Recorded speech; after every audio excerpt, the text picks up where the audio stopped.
नमस्कार दोस्तों, मेरा नाम है सक्षम चौबे। स्वागत है आपका हमारे चैनल सक्षम आयुर्वेदा में। हमारा आज का टॉपिक है विष चिकित्सा उपक्रम। आचार्य चरक ने चिकित्सा स्थान के 23वें अध्याय विष चिकित्सा अध्याय में इसका विस्तृत वर्णन किया है। अगस्त तंत्र के पेपर में ये 10 मार्क्स का क्वेश्चन आ जाता है। तो चलिए देखते हैं कि विष चिकित्सा उपक्रम क्या होता है। दोस्तों, चिकित्सा उपक्रम का मतलब होता है types of treatment. Acharya Charak ने 24 चिकित्सा उपक्रम बताए हैं, मतलब 24 ways of treatment of poison. तो आइए देखते हैं वो कौन कौन से हैं। इसमें पहला है मंत्र, अरिष्ट बंधन, उत्कर्तन, निष्पीड़न, आचूषण, अग्निदाह, परिषेक, अवगाह, रक्तमोक्षण, वमन, विरेचन, उपादान, हृदय आवरण, अंजन, नस्य, धूम, लेह, औषध, प्रशमन, प्रतिसारण, प्रतिविष, संज्ञा स्थापन, लेप और मृत संजीवन। तो चलिए दोस्तों, अब हम एक एक उपक्रम उठा के 24 उपक्रम थोड़ा सा एक्सपेंड कर करके पढ़ेंगे। पहला उपक्रम आता है मंत्र, जिसको चैंटिंग भी कहते हैं। दोस्तों, मंत्र चिकित्सा दैवपाश्रय चिकित्सा के अंतर्गत आता है। आयुर्वेद में हमें दैवपाश्रय, युक्तिपाश्रय और सत्तावजय 3 प्रकार की चिकित्सा बताई गई है। मंत्र चिकित्सा दैवपाश्रय के अंदर आता है। दोस्तों, मंत्र शक्ति किसकी होती है ये जानना भी बहुत आवश्यक है। यदि कोई व्यक्ति सत्यवादी है, तपस्वी है, ब्रह्मर्षि है, तो ही उसके कहे हुए मंत्र सिद्ध होते हैं। यदि वो स्त्री मांस और मद्य का सेवन नहीं करता, पवित्र रहता है, कुशा की सैया पर सोता है और ब्रह्मचर्य का संपूर्ण पालन करता है, तो ही उसकी मंत्र सिद्धि होती है। दूसरा चिकित्सा उपक्रम है अरिष्ट बंधन। अरिष्ट बंधन का अर्थ होता है पट्टी बांधना। एक तरीके से आप समझ सकते हैं कि जैसे पट्टी बांधना। यदि कोई सर्प का दंश हो, सांप ने काट लिया हो, तो आचार्य सुश्रुत कहते हैं कि उससे 4 अंगुल ऊपर हमें अरिष्ट बांधना चाहिए या पट्टी बांधनी चाहिए। अरिष्ट बंधन के दोस्तों कुछ नियम होते हैं, जैसे कि वो ज़्यादा दृढ़ या ज़्यादा शिथिल ना हो, मतलब ना ज़्यादा टाइट हो और ना ही ज़्यादा ढीला हो, क्योंकि अगर वो टाइट होगा तो वहाँ पर गैंग्रीन बनने का चांस होता है, जिसको मांस का कोत कहते हैं आयुर्वेद में। और यदि हम ढीला बांधते हैं तो उससे विष का अवरोध नहीं होगा, तो उसको बांधने का कोई फ़ायदा नहीं होगा। इसलिए ना ज़्यादा ढीला बांधना चाहिए, ना ज़्यादा टाइट बांधना चाहिए। दोस्तों, हमारी तीसरी चिकित्सा उपक्रम है उत्कर्तन, जिसे इंसीजन या एक्सीजन भी कहते हैं। इसका अर्थ होता है कि जहाँ पर दंश स्थान है वहाँ चीरा लगाना। चीरा लगाना मतलब कट लगाना, और वहाँ पे जो विष है उसको दबा के बाहर निकाल देना। उसी को उत्कर्तन कहते हैं, इंसीजन या एक्सीजन। चौथा चिकित्सा उपक्रम है निष्पीड़न, जिसको एक स्क्वीजिंग ऑफ ब्लड कहते हैं। इसमें दंश स्थान पर दबाव देकर विष को निचोड़ने की विधि बताई गई है। इसमें एक है कि निष्पीड़न मर्म स्थान पर नहीं करना चाहिए। पांचवा चिकित्सा उपक्रम है आचूषण, जिसमें मुख के द्वारा चूस कर दंश स्थान से विष को बाहर निकाला जाता है। छठा चिकित्सा उपक्रम है दाहकर्म, जिसे कॉचराइजेशन भी कहते हैं। आपने अग्निकर्म का नाम सुना होगा। अग्निकर्म ही दाहकर्म है। जहाँ पर अरिष्ट बंधन नहीं किया जा सकता या नहीं किया जाता है, वहाँ पर अग्निकर्म या दाहकर्म करने का आचार्य चरक ने बताया हुआ है। इससे क्या होता है, विष वहन में अवरोध हो जाता है। इसमें किसी भी शलाका या घी आदि से जला दिया जाता है उस स्थान को जहाँ पर दंश होता है। सर्पदंश में स्वर्ण व लोहे की शलाका लेते हैं। वृश्चिक दंश में गुनगुना तेल या घी लेते हैं। दाहकर्म कहाँ कहाँ नहीं करना चाहिए, तो मंडली सर्प में, पित्त प्रकृति में और रक्त पित्त में नहीं करना चाहिए। सातवां चिकित्सा उपक्रम है परिषेक। परिषेक का अर्थ होता है कि ठंडा, गुनगुना, गर्म या औषधीय जल से उस क्षेत्र की धुलाई करना जहाँ पर विष प्रभावित है या दंश स्थान है। दोस्तों, रेबीज़ जो होता है, रेबीज़ में रनिंग वाटर से उस बाइट को धुलने का कहा जाता है। सेम ऐसा ही आयुर्वेद में परिषेक बताया गया है। दोस्तों, आठवां चिकित्सा उपक्रम है अवगाह। ये एक तरीके की स्वेदन विधि है। द्रव स्वेद होता है जिसमें लिक्विड यूज़ करते हैं, ऐसा होता है। ये 2 तरीके का होता है, एकांग द्रव स्वेद या सर्वांग द्रव स्वेद। ऑर्गेनोफॉस्फोरस कंपाउंड्स की अगर पॉइजनिंग हुई हो तो उसमें अवगाह करने का विधान है। नवा चिकित्सा उपक्रम होता है रक्तमोक्षण, जिसमें अवशोषित या अनवशोषित विष का रक्त दोष के साथ रक्तस्राव करके शरीर से बाहर निकाल दिया जाता है। इसकी 4 विधियां होती हैं, प्रक्षालन विधि, श्रृंग विधि, जलोका विधि, सिरा विधि। रक्तमोक्षण करते समय यह ध्यान होना चाहिए कि कभी भी 540 ml से ज़्यादा यानी 1 प्रस्थ से अधिक ब्लड नहीं निकालना चाहिए। 10वां चिकित्सा उपक्रम है वमन। आपको पता है कि वमन कफज विकारों की चिकित्सा होती है, तो आचार्य सुश्रुत ने कफज विष में वमन का निर्देश दिया हुआ है।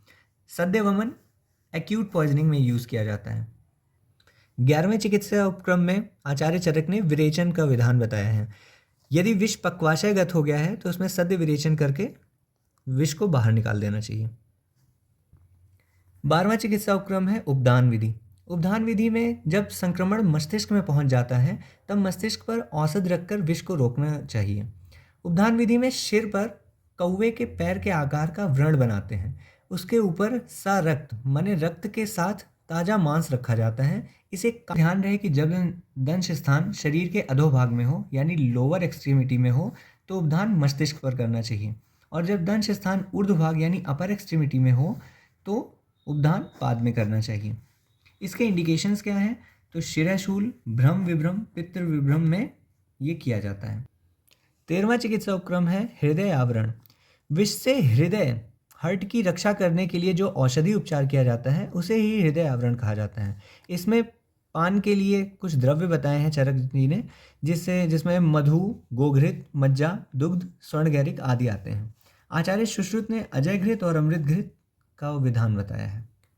14वां चिकित्सा उपक्रम है अंजन। अंजन यानी आँखों में औषधि लगाना।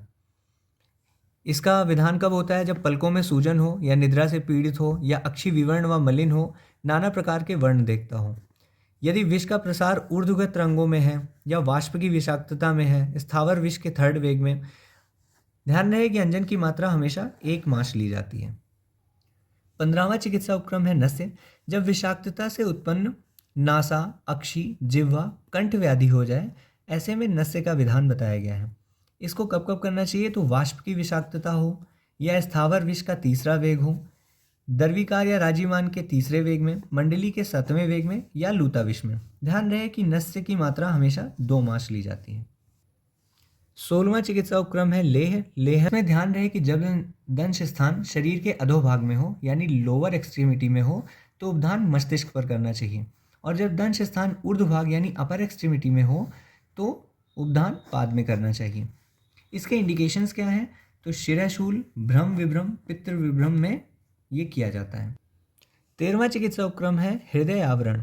विष से हृदय हार्ट की रक्षा करने के लिए जो औषधि उपचार किया जाता है उसे ही हृदय आवरण कहा जाता है।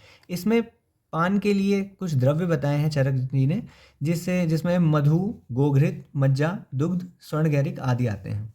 आचार्य सुश्रुत ने अजय घृत और अमृत घृत का विधान बताया है।